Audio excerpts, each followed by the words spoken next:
Bapak, Ibu, saudara-saudari, adik-adik yang terkasih, ketika saya masih kecil itu diberi tugas oleh ibu saya kalau sore hari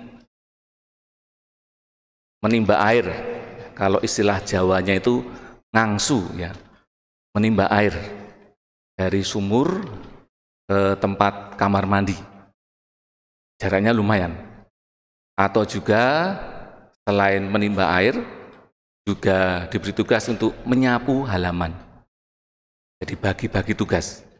Nah, seringkali ketika sore pada saat bermain, itu kan jam-jam untuk bersenang-senang, pulang sekolah, bermain kelereng, atau menaikkan layang-layang, ngunduh layangan gitu ya. Tapi ketika orang tua atau ibu saya itu mencari, ya mesti ada rasa gondok gitu ya. Kok disuruh bekerja? Seringkali mungkin grundel ya, pengennya bermain disuruh bekerja. Nah, kalau zaman sekarang mungkin bagi anak-anak muda yang anak sekolah baru asik buat tiktokan, diminta untuk belanja gitu ya. Jadi banyak hal yang diajarkan orang tua kita. Saya baru paham ternyata orang tua saya mengajari melakukan hal-hal yang kecil seperti itu supaya saya belajar untuk bertanggung jawab. Baru paham betul ketika sudah dewasa.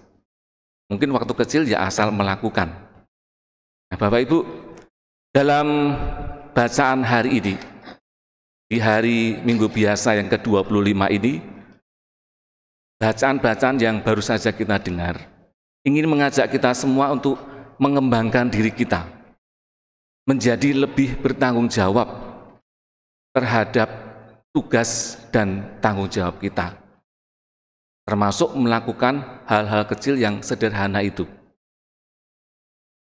Meskipun itu mungkin tidak mudah, tetapi semua itu diharapkan dapat dilakukan dengan penuh kejujuran dan kesetiaan.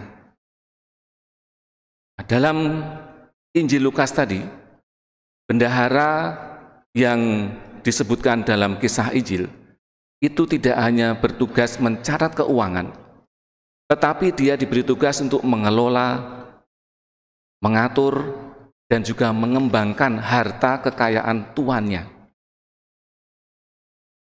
Dan akhirnya tuannya meminta laporan pertanggungjawaban.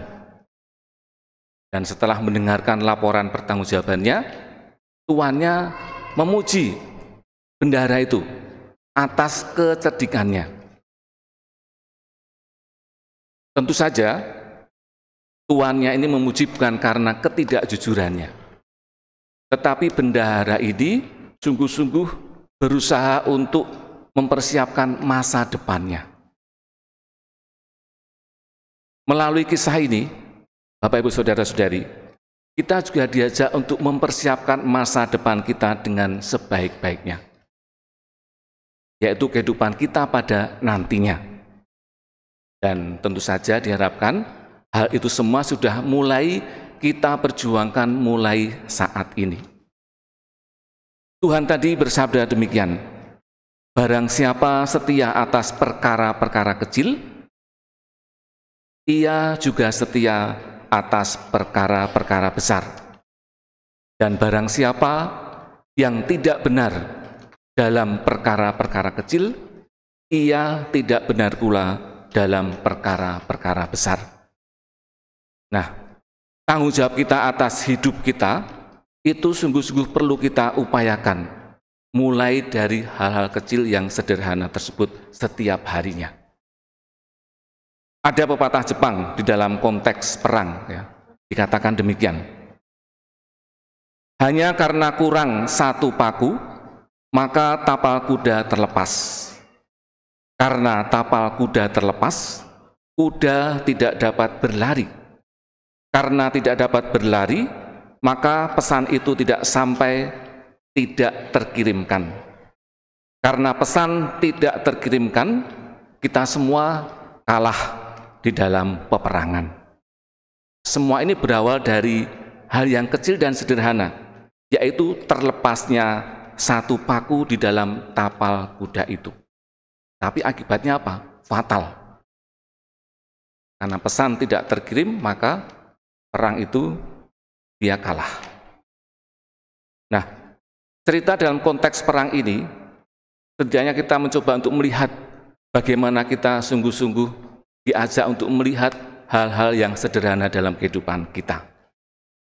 Dan tanggung jawab kita sebagai murid Yesus, itu saja juga perlu didukung oleh sikap yang bijaksana dalam hal harta benda yang kita miliki. Seperti yang tadi dijelaskan atau kita dengar di dalam bacaan pertama dalam kitab Nabi Amos. Nah, Rasul Paulus sendiri pernah berkata kepada Timotius bahwa akar dari segala kejahatan adalah cinta uang. Ini ada dalam 1 Timotius 6 ayat 10. Nah, mengapa dia berkata demikian? Sebab oleh karena memburu uang, beberapa orang sudah kehilangan iman. Dan itulah digambarkan dalam bacaan pertama tadi, yang ada dalam pikiran orang-orang pada waktu itu, kapan pesta bulan baru berlalu? Kapan bulan Sabat berlalu? Mengapa? Karena pada hari-hari itu mereka itu tidak boleh untuk bekerja, tidak boleh untuk mencari uang. Dan pikirannya hanya uang, uang, uang, dan uang. Dan karena sudah terikat dengan uang, maka mereka pun tega untuk memperdaya orang kecil. Dengan cara apa? Memperkecil takaran dan juga memperbesar timbangan, supaya mereka dapatkan keuntungan. Dan mereka lupa bahwa uang ini bukanlah sebagai hal yang utama, tetapi ini hanya sebagai sarana untuk mencapai tujuan, bukan sebagai tujuan utama. Kita juga diajak untuk berefleksi dalam kehidupan kita. Apakah sampai hari ini kita juga masuk di dalam konteks seperti itu, atau bagaimana? Nah, sebagaimana permintaan dari Tuhan kepada bendahara tadi ya, untuk mempertanggungjawabkan tugasnya. Dan pada akhirnya nanti, saya dan Anda semua juga diminta pertanggungjawaban dari apa yang kita lakukan hari ini.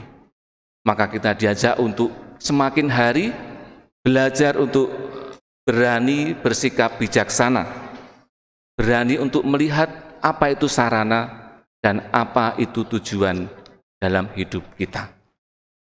Maka supaya apa yang disampaikan oleh Rasul Paulus dalam bacaan kedua tadi, yaitu hidup aman dan tentram dalam hidup, segala kesalehan dan kehormatan dapat kita alami sekalian. Maka marilah Bapak Ibu Saudara-saudari yang terkasih, kita mohon rahmat dari Allah supaya kita sungguh-sungguh dapat menghayati kehidupan kita dengan penuh tanggung jawab dan senantiasa membawa rasa syukur atas segala hal yang Allah berikan dalam kehidupan kita. Amin.